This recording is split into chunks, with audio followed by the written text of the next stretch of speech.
மாவட்டத்தில் இடைவிடாமல் மழை பெய்து வருகிறது. இதன் காரணமாக மக்களின் இயல்பு வாழ்க்கை முழுமையாக பாதிக்கப்பட்டிருக்கிறது. ஏற்காடு அடிவாரம், அஸ்தம்பட்டி பழைய பேருந்து நிலையம் உள்ளிட்ட நகரின் பல்வேறு பகுதிகளில் பனிமூட்டம் நிலவி வருவதால் வாகன ஓட்டிகள் கடும் அவதியடைந்து வருகின்றனர். இதுகுறித்து களத்தில் இருந்து எமது செய்தியாளர் ஆனந்த் தரும் தகவல்களை கேட்கலாம்.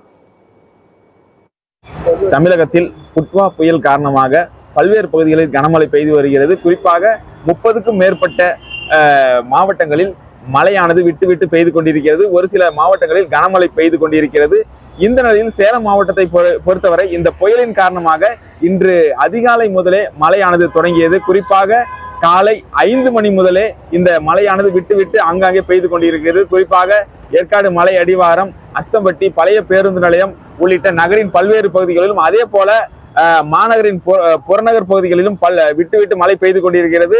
இந்த இடைவிடாத மழையின் காரணமாக மக்களின் இயல்பு வாழ்க்கை முழுமையாக பாதித்துள்ளது.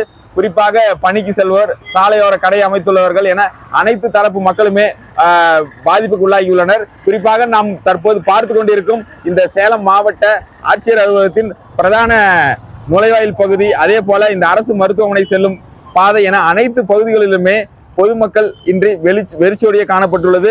குறிப்பாக தற்பொழுது ஆங்காங்கே கடுமையான பனிமூட்டமும் நிலவி வருகிறது. மாநகர பகுதிகளிலேயே அதிக அளவில் பனிமூட்டம் நிலவி வருவதால் மக்களின் இயல்பு வாழ்க்கை பாதிக்கப்பட்டுள்ளது. மழையில் நனைந்தவாறு தங்களுடைய பயணத்தை மேற்கொண்டு வருகின்றனர்.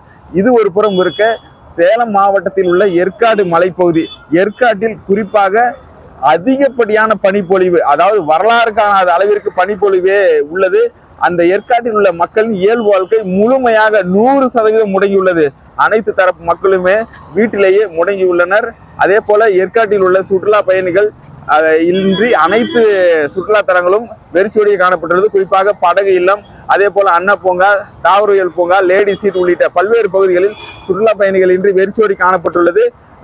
இந்த புயலின் காரணமாக தமிழகத்தின் பல்வேறு பகுதிகளில் தொடர்ந்து பாதிப்பு ஏற்பட்டுள்ள நிலையில் சேலம் மாவட்டத்தில் கூட தற்பொழுது அதிக அளவில் இந்த புயல் பாதிப்பை தான் ஏற்படுத்தியுள்ளது என்பதுதான் நிதர்சனமான உண்மை. ஏனென்றால் விட்டு விட்டு மழை பெய்து கொண்டிருக்கிறது. மக்களின் இயல்பு வாழ்க்கை முழுமையாக பாதித்துள்ளது.